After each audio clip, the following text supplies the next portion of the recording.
Hey everyone, welcome back to Burst Mode, where we talk about the latest news in the industry. And even though, at least as of the time of filming this, it's a COVID-19 pandemic world and we can't go out, we can't make beautiful content with our cameras, that doesn't mean that the companies that make those devices are not still putting a ton of R&D money into improving them for us as creators.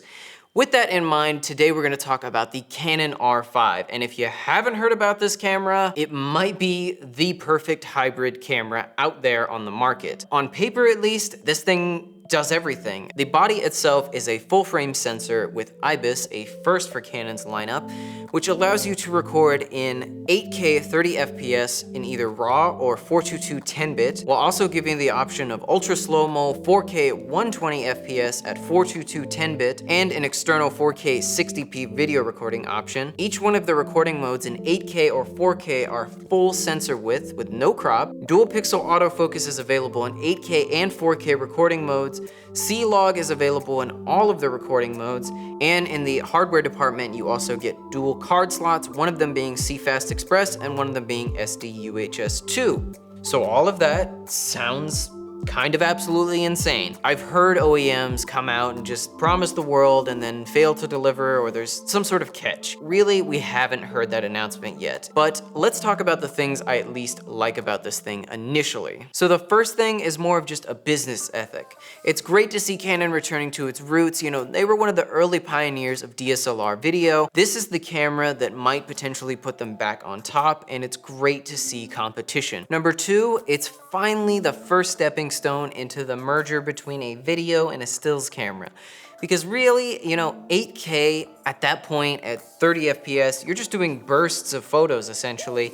And this means we're gonna have one more camera on the market that could potentially just push that ecosystem forward in that regard. And number three, it's mirrorless. The 1DX Mark III just came out. It didn't really do anything for us personally, especially because it was a DSLR, and in 2020, I'm just gonna come out and say it, everything should just be mirrorless. The technology's caught up, the EVFs have caught up, and now we come to the part of the video where I talk about the things I don't like, or at least that I'm not getting a good first impression on. And namely, number one is I don't like that they went with CFast Express. Maybe this was because the size of 8K files, I don't know, especially the codec and data throughput. But I really wish they would have gone with something more universal like CFast 2.0 or, Blackmagic EasyCam's Type-C recording. I would have loved to have seen that. I love Type-C drives, they're universal, they're super cheap, and CFast 2.0 is a bit of the same way.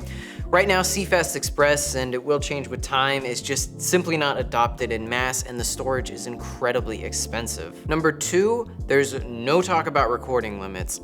That's something I'm really interested to know, because that could potentially be something that matters a lot to people who are doing long-term filming, either doing weddings, documentaries, anything that requires longer than 30-minute limits on most DSLRs or mirrorless cameras. And then number three, I really want to know what this thing is going to be doing for heat dissipation.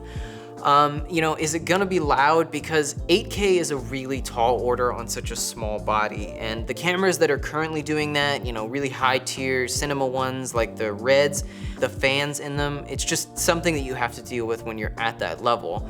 And now even more so when you have this small of a body and you need to actually factor in that IBIS itself makes it even more difficult to cool the camera. So there's one thing that I think has been made apparent by this device coming out. And besides the industry getting all riled up about what it can and can't do and what it is and isn't going to offer, I don't think it's going to displace all these video cameras on the market today. It's still not gonna have dual XLR ports, it's still not gonna have SDI out, probably waveforms, scopes, things like that, internal ND filters. Now the biggest unanswered question is just how much will this thing cost? There's nothing on the market right now that comes close to these actual specs in this body, especially being a hybrid camera that will also do stills and video. And let's face it, Canon can ask whatever it really wants because of that reason. But even then, there's a lot of things that when people start to look at these specs on paper, they're going to need to take into account all the other costs they're also going to incur with the actual device usage. You'll need way more storage to actually manage that 8K footage, more processing power to actually take advantage of it, especially if you're doing raw shooting. All of that's now being offloaded onto your computer. And one thing that I think people forget about RAW is that because it's RAW, it cannot be downscaled in body. That means that the only way to actually get the full sensor readout with no crop is to always shoot 8K. For that reason, I kind of wish they would have went with 6K. I think it's a better all-around resolution that's more manageable on file sizes and processing power, and especially if you're doing only 4K delivery, it's more than enough to deal with. Aside from that, you're probably gonna have to tack on more batteries because I have no idea what this thing is gonna be like, you know, out in the field when you're recording 8K RAW. You're also gonna have to deal with the RF mount, which is very, very early in its life cycle, but you can also natively adapt to EF lenses. That's just another cost though that you need to tack on. So I wanna end this video on kind of a high note. I'm really glad to see Canon coming into this market, and I'm really excited for what they're doing. But I'm also thinking that a lot of people are seeing all these specs on paper and just ready to jump ship. You know, they're asking themselves, when can I add this into my pre-order cart and get it into my hands?